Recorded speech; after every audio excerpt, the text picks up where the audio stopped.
ঈদ মোবারক, একটা বিশাল ঈদ মোবারক আসার একটা আশঙ্কা দেখছি আলহামদুলিল্লাহ। And I want it really, কারণ আমি দেখতে চাই তোমরা যা করতেছো আমাদের ওই শহরটারে 80 বছর লাগবে শুধু আবার এটা তৈরি করতে। চিন্তা করেন দর্শক, এই মুহূর্তে বীর ইসাল যুদ্ধের ফাঁকে একটা জিনিস আমরা একটু পিছিয়ে গিয়েছিলাম। ইরান এবং ইসাল যুদ্ধের যেই মানে লাস্ট আপডেটগুলো ছিল, তলে তলে ইসাল এবং ইরানের মধ্যে এখনও প্রক্সি যুদ্ধ চলছে। কারণ ইরানি অলিগার্সরা, হিজুরাকে ইরানের অলিগার্স, ইয়েমেনকে ইরানের অলিগার্স, ইরাককে ওইখানে যে টিমগুলো কাজ করে এরা সবাই কিন্তু ইরানের অলিগার্স। মানে ওই সকল দেশে ইরান তাদের নিজস্ব বাহিনী চালায়, লাইক আমেরিকা যেমন মধ্যপ্রাচ্য সহ অন্যান্য দেশে নিজেদের সামরিক ঘাঁটি টাটি রাখে, বাট ইরান টেকনিক্যালি হাঁটে যেন তাদেরকে ধরা না যায়। যাই হোক, গতকালকে ইরানের সর্বোচ্চ নেতা আয়াতুল্লাহ আল খামিনির এক ঘোষণায় আবারও মনে করলেন যে ইসরায়েলের হালকা ঘুম নষ্ট হওয়ারই কারণ।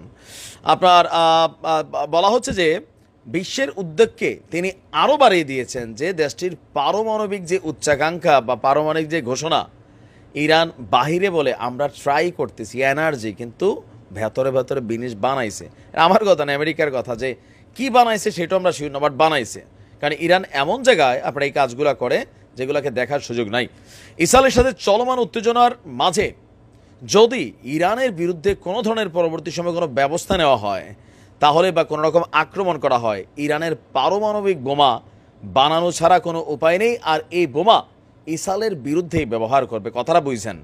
একটা ফেস দিছে, চিকন কথা আছে এই জায়গাটা, কোনটা আচ্ছা এটা বুঝামো। দেশটির পারমাণবিক মতবাদে পরিবর্তন আনার ইঙ্গিত দিয়েছে আপনার ইরান। বলছে যদি ইরানের অস্তিত্ব ইসরায়েলের দ্বারা হুমকির মুখে পড়ে, তাহলে ইরান পারমাণবিক মতবাদে পরিবর্তন আনবে। আমাদের পারমাণবিক বোমা তৈরির কোনো সিদ্ধান্ত নেই, কিন্তু যদি ক্রমাগত ইরানকে চাপের মুখে ফেলা হয়, তাহলে আমাদের সামরিক মতবাদ পরিবর্তন করে আমরা সেখানে পরিবর্তন আনবো, আমরা পারমাণবিক বোমার দিকেই আগাবো। এখন আসেন ঘটনাটা কোন জায়গায়, চিকন কথাটা বলি। এতদিন যাবত ইরান আন্তর্জাতিক যে পরমাণু শক্তি সংস্থা আছে তাদেরকে বুঝে আসতেছে কি, যে দেখো আমরা জাস্ট হচ্ছি বাবা আমাদের এই যে এনার্জি বা বিভিন্ন সেক্টরে আমরা এই সৌর পাওয়ারটাকে বা পারমাণবিক শক্তি যেটা এটা ইউজ করি, আমরা বোমা বানানোর কাজে ইউজ করি না। হ্যাঁ, কিন্তু এখন যেই শব্দটা সামনে আসছে ইরানের, এই প্রথমবারের মতন এমন কথা যখন বলছে, এর কয়েকদিন আগেই ইসাল দেখছেন যে বারবার বলছে যে ইরানের কাছে পারমাণবিক বোমা আছে। আমেরিকাও কিন্তু একই কথা বলে, কিন্তু প্রমাণ পাচ্ছে না কোথায় আছে।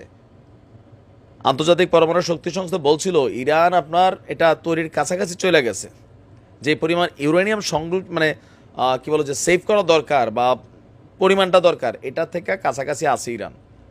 আবার বলতেছে বানাইলেও বানাই ফেলতে পারে। এখন হঠাৎ করে ইরান যখন এই কথা বলছে, তখনই সবার ঘুম ভাঙছে। কোনটা ঘটনা তো ঘটাইলেছে, আওয়াজটা পরে দিছে। এটাই তো মানে বড় খেলোয়াড়রা এরকমই খেলে। ইরান তাদের যে কর্মকাণ্ডগুলো চালায় আইআরজিসির, এগুলা ধরেন 2 সেট 10টা পাহাড়ের চিপায়, সেই পাহাড় থেকে কয়েকশো গভীর মানে নিচে, লাইক বাংকার, আমাদের বীররা যেমন বাংকার করে এখন টিকা রয়েছে, তো ওই রকমই কিন্তু, যেগুলোতে পৃথিবীর কোনো কিছুই এটারে স্ক্যান করার সুযোগ নাই।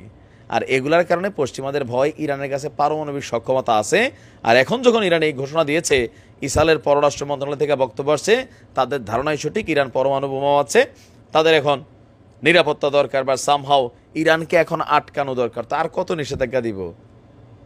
ইরান কিন্তু যেই ঘোষণা দিছে, অ্যান্ড আই ওয়ান্ট ইট, এটা করা উচিত। ছোটোখাটো একটা এরকম টেনিস বলের মতন অন্তত ওইদিকে একটু ব্যাট করে ফালানো উচিত নাকি?